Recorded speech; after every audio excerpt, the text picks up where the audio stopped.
ओम शांति। बाबा good morning. आज अव्यक्त बाप दादा के 4 सितंबर 2022 के महावाक्य हैं। रिवाइज कोर्स 1 अप्रैल 1992 में बाबा ने मुरली चलाई थी और बाबा ने सार में कहा, उड़ती कला का अनुभव करने के लिए 2 बातों का बैलेंस। अगर हम चाहते हैं उड़ती कला का अनुभव करें तो उसके लिए 2 बातों का बैलेंस कहा बाबा ने, ज्ञान युक्त भावना और स्नेह युक्त योग। ज्ञान युक्त भावना और स्नेह युक्त योग। अब इसका विस्तार सुनेंगे, क्या कहना चाहता है बाबा। आज बाप दादा अपने स्नेही भावना मूर्त आत्माओं और ज्ञान स्वरूप योगी आत्माओं को देख रहे हैं। दोनों प्रकार की आत्माएं बाप को प्रिय हैं और दोनों ही बाप से अपने अपने यथा स्नेह और यथा भावना प्रमाण प्रत्यक्ष फल वर्षे के अधिकारी हैं। ज्ञान स्वरूप योगी तो आत्माएं अपने शक्ति प्रमाण बाप के समीप समान सर्व शक्तियों की अनुभूति का वर्षा प्राप्त कर रही हैं। दोनों ही प्राप्ति स्वरूप हैं, लेकिन दोनों के प्राप्ति में अंतर है। स्नेह और भावना मूर्त बच्चे सदा भावना के कारण याद में रहते हैं, बाप से प्यार का अनुभव करते हैं, शक्ति का भी अनुभव भावना के फल के स्वरूप में करते हैं, लेकिन सदा और सर्व शक्तियाँ अनुभव नहीं करते हैं। ज्ञान स्वरूप योगी तो आत्माएं सदा सर्व शक्तियों की अनुभूति द्वारा सहज विजयी बनने का विशेष अनुभव करती हैं, समानता का अनुभव करती हैं। तो दोनों प्रकार के बच्चे वृद्धि को प्राप्त कर रहे हैं। सदा अचल अटल स्थिति का अनुभव योगी तो आत्माएं ही करती हैं। स्नेही व भावना स्वरूप आत्माएं भावना से स्नेह से आगे बढ़ रहे हैं, लेकिन सदा विजयी नहीं है। स्नेही आत्माओं के मन में मुख में सदा बाबा बाबा है। इस कारण समय प्रति समय सहयोग प्राप्त होता रहता है। भावना का फल समय प्रमाण बाप द्वारा प्राप्त हो ही जाता है, लेकिन समान बनने में ज्ञानी योगी तो आत्माएं समीप है। इसलिए भावना और ज्ञान स्वरूप बनने का लक्ष्य रखो। भावना होना तो बहुत अच्छी बात है, भावना तो होनी ही चाहिए, परंतु उसके साथ साथ ज्ञान युक्त भी बने, योग युक्त भी बने। जितनी भावना हो उतना ही ज्ञान स्वरूप भी हो। सिर्फ भावना व सिर्फ ज्ञान, ये भी संपूर्णता नहीं है। ज्ञान युक्त भावना स्नेह संपन्न योगी आत्मा, ये दोनों का बैलेंस सहज उड़ती कला का अनुभव कराता है। बाप समान अर्थात दोनों की समानता। वर्तमान समय भावना स्वरूप आत्माएं सेवा में ज्यादा आती हैं। ये आत्माएं भी स्थापना के कार्य में, चाहे आदि सनातन देवी देवता धर्म की स्थापना में, चाहे राज्य की स्थापना में, दोनों में आवश्यक है। लेकिन अभी समय प्रमाण ज्ञानी योगी तो आत्माओं की आवश्यकता और ज्यादा है, क्योंकि आगे के समय में वैराग्य वृत्ति के वायुमंडल के कारण भावना स्वरूप आत्माएं और भी सहज आनी ही है। इसलिए सेवा के लक्ष्य में ज्ञानी योगी तो आत्माओं की तरफ अटेंशन ज्यादा चाहिए। ऐसी आत्माओं की वृद्धि आवश्यक है। समझा? ऐसे नहीं समझो कि संख्या बहुत बढ़ रही है, लेकिन ऐसी बाप समान सर्व शक्तियों की अनुभूति वाली आत्माएं तैयार करो। राजधानी की वृद्धि तो अच्छी हो रही है, लेकिन विश्व परिवर्तन में दोनों स्वरूप के बैलेंस वाली आत्माएं ही निमित्त बनती हैं, क्योंकि विश्व परिवर्तन के लिए बहुत सूक्ष्म शक्तिशाली स्थिति वाली आत्माएं चाहिए, जो अपने वृत्ति द्वारा श्रेष्ठ संकल्पों द्वारा अनेक आत्माओं को परिवर्तन कर सके। स्नेही व भावुक आत्मा स्वयं में बहुत अच्छे चलते हैं, लेकिन वो स्नेह व भावना विश्व के प्रति नहीं होती है, स्वयं के प्रति व कुछ समीप आत्माओं के प्रति ही होती है। बेहद की सेवा व विश्व प्रति सेवा बैलेंस वाली आत्माएं कर सकती है। बेहद की सेवा व अपनी शक्तिशाली मनसा शक्ति द्वारा, शुभ भावना और शुभ कामना द्वारा होती है। सिर्फ स्वयं के प्रति भावुक नहीं, लेकिन औरों को भी शुभ भावना और शुभ कामना द्वारा परिवर्तित कर सकते हैं। तो बाबा ने कहा ऐसी भावना और ज्ञान, स्नेह और योग शक्ति हो, ऐसी आत्माएं बने हो कि सिर्फ स्नेही भावुक आत्माओं को देखकर खुश हो रहे हो। बाबा ने पूछा कल्याणकारी बने हो या बेहद विश्व कल्याणकारी बने हो, ये चेक करो क्या रिजल्ट है। बाप दादा ने सुनाया कि बाप को दोनों ही प्यारे हैं। दोनों प्रकार की आत्माओं को देख बाप दादा खुश होते हैं। फिर भी स्नेही आत्माएं बन बाप को अपना तो बना लिया ना, पहचान लिया, वर्षे के अधिकारी बन गए, कोटों में कोई की लाइन में आ गए, अपने ठिकाने पर पहुंच गए, तन के भटकने मन के भटकने से बच गए, इसलिए खुश होते हैं ना। बच्चे भी खुश, बाप भी खुश। खुश किस्मत वाले तो बन गए ना। दुनिया के हिसाब से डायरेक्ट बाप के बच्चे बनने वाले देखो कितनी साधारण आत्माएं हैं। विश्व के शिक्षक के स्टूडेंट देखो कैसे वंडरफुल है। पढ़ाने वाला ऊंचे ते ऊंचा और पढ़ने वाले साधारण, लेकिन साधारण ही साधारण रूप में आने वाले बाप को जानते हैं। बाप दादा भी वीआईपी बन के तो नहीं आते ना, साधारण रूप में आते हैं। कोई प्राइम मिनिस्टर व किसी राजा के तन में नहीं आते हैं, इसलिए पहचानने वाले साधारण ही भाग्य प्राप्त करते हैं। ऐसे सजे सजाए रूप में आ जाते और ऐसे कुछ चमत्कार साक्षात्कार कराने लगते तो सारे बड़े बड़े करोड़पति आने लगते। बाबा कहते खुश नसीब हो ना, कितना भाग्य मिला है, पद्मा पदम कहना भी कुछ भी नहीं है। अभी भी देखो संख्या तो बहुत है ना। पहले सोचते थे इतना बड़ा हॉल किस काम में आएगा, और अभी क्या लगता है इससे बड़ा हॉल होना चाहिए। ये ओम शांति भवन की बात है। ब्राह्मणों को ये वरदान है, जितना बड़ा बनाते जाएंगे उतना हॉल छोटा होता जाएगा। और सही में आज सारी अगर सही से छुट्टी दे दी जाए, लाखों लोग पहुंच जाएंगे। डायमंड हॉल भी छोटा पड़ता है। जो भी आए हैं सभी आने वालों को मुबारक देते, लेकिन सभी सिर्फ भावुक नहीं बनो, ज्ञानी भी बनो। प्रकृति के भी ज्ञानी बनो। ज्ञान सिर्फ आत्मा का नहीं, आत्मा परमात्मा और प्रकृति, उसमें ड्रामा भी आ जाता है। तीनों का ज्ञान चाहिए, कहाँ जा रहे हैं और अपने लिए क्या अटेंशन चाहिए। ये प्रकृति का भी अगर नॉलेज नहीं है तो नॉलेजफुल नहीं है। स्थान का, व्यक्ति का, स्थिति का, तीनों का ज्ञान रखो। सिर्फ भावुक नहीं बनो। जाना ही है, लाना ही है। ज्ञान स्वरूप माना दूरादेशी, त्रिकालदर्शी, तीनों का ज्ञान अगर स्पष्ट है तो सफलता मिलती है। अगर कोई अपनी गलती से बार बार बीमार होता है तो बाप दादा उसको ज्ञान योग नहीं कहते हैं। ज्ञान का अर्थ है समझ। अपनी स्थिति को भी समझो, अपने शरीर को भी समझो। आत्मा की स्थिति, शरीर की स्थिति, वायुमंडल का सब ज्ञान बुद्धि में है तो नॉलेजफुल है। इसलिए सिर्फ भावना पर राजी नहीं हो जाओ। आने वाले लाने वाले दोनों को नॉलेजफुल होना चाहिए। जो होता है वो तो मीठा ड्रामा ही कहेंगे, हलचल में तो नहीं आएंगे ना, अचल। लेकिन आगे के लिए अटेंशन। बाप दादा भी जानते हैं कि बच्चे कितनी मेहनत सहन करके पहुंचते हैं। इसके लिए तो मुबारक दे ही दी। जिस आत्मा का जो वर्षा है वो उसको प्राप्त होना ही है। वर्षे से वंचित कोई रह नहीं सकता। चाहे साकार में सन्मुख है, चाहे अपने स्थान पर मन मना भाव रहते, वर्षा अवश्य प्राप्त होता है। डबल नॉलेज होना है, डबल नॉलेजफुल होना है। हाफ नॉलेजफुल नहीं बनो।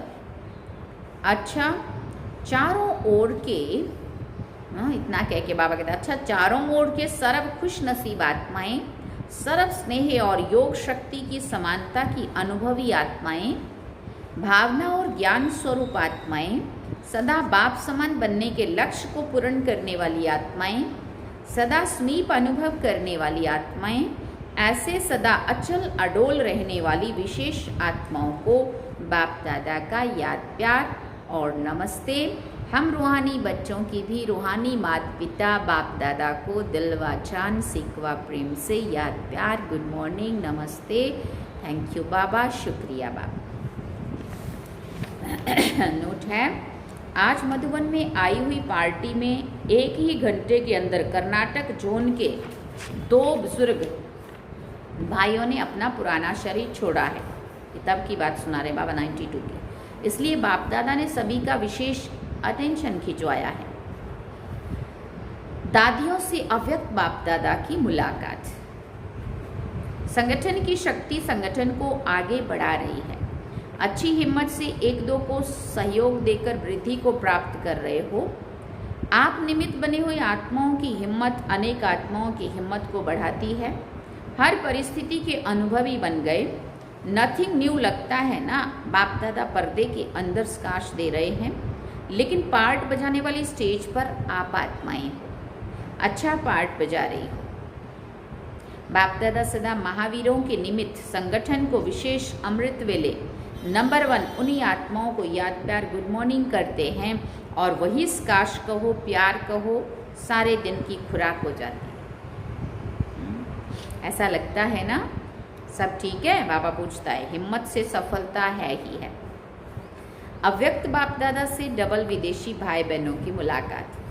ऑस्ट्रेलिया की पार्टी से बाबा बात कर रहे हैं। ऑस्ट्रेलिया निवासी बच्चों की विशेषता बाप दादा देख रहे हैं। ऑस्ट्रेलिया निवासियों की विशेषता क्या है जानते हो? पहली बारी आए हैं इसलिए नहीं जानते हैं। किसी ने बताया ऐसा। बाबा कहते नए स्थान पर आए हो व अपने पहचाने हुए स्थान पर आए हो। यहाँ पहुँचने से कल्प पहले की स्मृति इतनी स्पष्ट हो जाती है जैसे इस जन्म में भी अभी अभी देखा है। यही निशानी है समीप आत्मा की। इसी अनुभव द्वारा ही अपने को जान सकते हो कि हम ब्राह्मण आत्माओं में भी समीप की आत्मा है व दूर की आत्मा है। फर्स्ट नंबर है या सेकंड नंबर है, यही इस अलौकिक संबंध में विशेषता है जो हर एक समझता है कि मैं फर्स्ट जाऊंगा। लौकिक में तो नंबरवार समझेंगे, ये बड़ा है, ये दूसरा नंबर या तीसरा नंबर, लेकिन यहाँ लास्ट वाला भी समझता है कि मैं लास्ट सो फर्स्ट हूँ। यही लक्ष्य अच्छा है। फर्स्ट आना ही है, तो फर्स्ट की निशानी सदा बाप के साथ रहना। प्रयत्न नहीं करना है, लेकिन सदा साथ का अनुभव रहे। जब ये अनुभव हो जाता है कि मेरा बाबा है, तो जो मेरा होता है वो स्वतः ही याद रहता है, याद किया नहीं जाता है। मेरा अर्थात अधिकार प्राप्त हो जाना। मेरा बाबा और मैं बाबा का कितने थोड़े से शब्द हैं और सेकंड की बात है। इसको ही कहा जाता है सहज योगी। आपके बोर्ड में भी सहज राजयोग केंद्र लिखा हुआ है ना, तो ऐसा ही सहज योग सीखे हो। माया आती है? बाबा पूछते। बाप के साथ रहने वाले के सामने माया आ नहीं सकती। बाबा अगर साथ हो तो माया नहीं देख सकती हमारी तरफ। जैसे अपने शरीर के साथ रहने का स्थान मालूम है, बना हुआ है, तो जब भी फ्री होते हो तो सहज ही अपने घर में जाकर रेस्ट करते हो ना। इसी रीति से जब मालूम है कि मुझे बाप के पास रहना है, यही ठिकाना है, तो कार्य करते भी रह सकते हो। ऐसे बुद्धि द्वारा अनुभव हो। हर एक अपनी तकदीर बनाकर तकदीर बनाने वाले के सामने पहुंच गए। बाप दादा हर एक की तकदीर का सितारा चमकता हुआ देख रहे हैं। वैरायटी ग्रुप है, बच्चे भी हैं, बुजुर्ग भी हैं, यूथ भी हैं, लेकिन अभी तो सब छोटे बच्चे बन गए। अभी कोई कहेंगे 8 मास के हैं, कोई कहेंगे 12 मास के हैं। अलौकिक जन्म का ही वर्णन करेंगे ना। अच्छा, सभी कल्प पहले वाली सिकिलती आत्माएं हो। सदा बाप की अटूट लगन में मगन रहते हुए आगे बढ़ते चलो। ये अटूट याद ही सर्व समस्याओं को हल कर उड़ता पंछी बनाए उड़ती कला में ले जाएगी। बाप दादा के दिल तख्त नशीन रहते हुए सदा इसी नशे में रहो कि हम कल्प कल्प के अधिकारी हैं। कल्प कल्प अपना अधिकार लेते रहेंगे। मुबारक हो, सदा ही मुबारक लेने के पात्र आत्माएं हो। अच्छा, अब बाबा अमेरिका पार्टी से बात कर रहे हैं। आप सब बाप दादा के सिर के ताज श्रेष्ठ आत्माएं हो ना। श्रेष्ठ आत्माओं का हर संकल्प, हर बोल श्रेष्ठ होगा। कभी कभी नहीं, सदा। क्योंकि सदा का वर्षा पा रहे हो ना, तो जब सदा का वर्षा पाने के अधिकारी हो तो स्थिति भी सदा काल की। सदा शब्द को सदा याद रखना, यही वरदान सभी बच्चों को बाप दादा देते हैं। सदा खुश रहेंगे, सदा उड़ती कला में रहेंगे, सदा सर्व खजानों से संपन्न रहेंगे।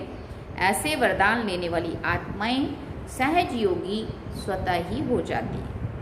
आज खुशी का दिन है, पूछते बाबा आज खुशी का दिन है, सबसे अधिक खुशी किसको है, बाप को है या बच्चों को है?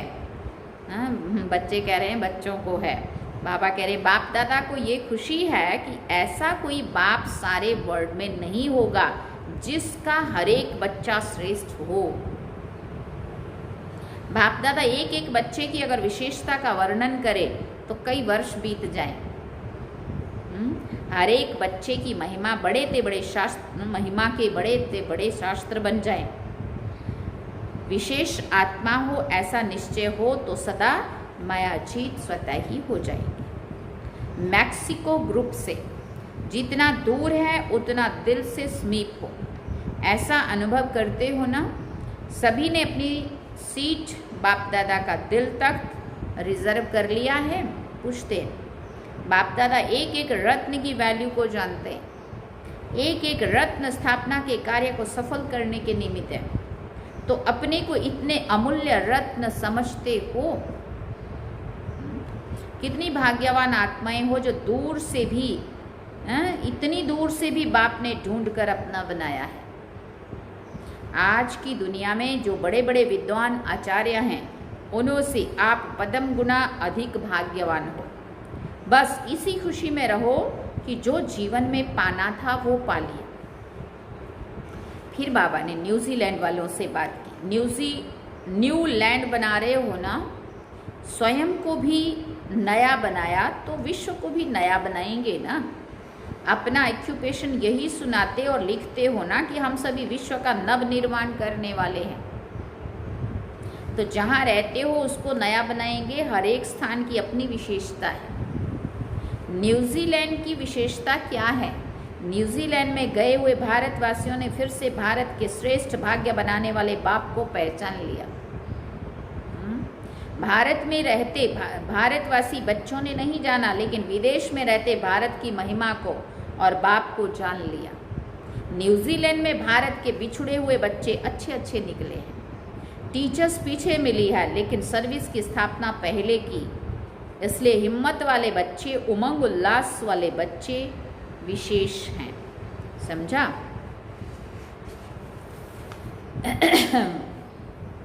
वरदान में बाबा ने कहा लगाव के सूक्ष्म धागों को समाप्त कर उड़ती कला में जाने वाले संपूर्ण फरिश्ता भव। फरिश्ता अर्थात जिसका पुरानी दुनिया से कोई रिश्ता नहीं। तो सूक्ष्म रीति से चेक करो कि अंश मात्र भी कोई धागा अपनी तरफ आकर्षित तो नहीं करता है। क्योंकि यदि कोई चीज़ अच्छी लगती है तो वो अपनी तरफ आकर्षित ज़रूर करती है। कई कहते हैं इच्छा नहीं है लेकिन अच्छा लगता है। तो इच्छा है मोटा धागा और अच्छा है सूक्ष्म धागा। अब उसे भी समाप्त कर संपूर्ण फरिश्ता बनो। स्लोगन में बाबा ने कहा मनसा द्वारा शक्तियों का और कर्म द्वारा गुणों का दान देना ही महादानी बनना है। मनसा द्वारा शक्तियों का, जिसको मनसा सेवा कहते हैं, और कर्म द्वारा गुणों का दान। हम जो कर्म करेंगे, हमारे को देख के कोई अगर अच्छा सीखता है वो गुणों का दान, अपने कर्मों में श्रेष्ठता लाके खुद को गुणवान बना करके जब हम कर्म में आते हैं तो हमारे द्वारा जो लोग, दूसरे लोग गुण सीखते हैं उसको कहते हैं गुणों का दान देना, महादानी बनना। मनसा द्वारा शक्तियों का और कर्म द्वारा गुणों का दान देना ही महादानी बनना है। अच्छा, ओम शांति। ये थे बाबा के आज के महावाक्य, जिसमें बाबा ने सभी से मिलन मनाया और सबसे अलग अलग, ऑस्ट्रेलिया से भी, अमेरिका से भी, न्यूजीलैंड से भी और जनरल सभी से भी, है ना। चलो बाबा की याद में, बाबा को याद करते हैं। ओम शांति। सार में बाबा ने क्या कहा? सार में बाबा ने कहा उड़ती कला का अनुभव करने के लिए 2 बातों का बैलेंस रखो।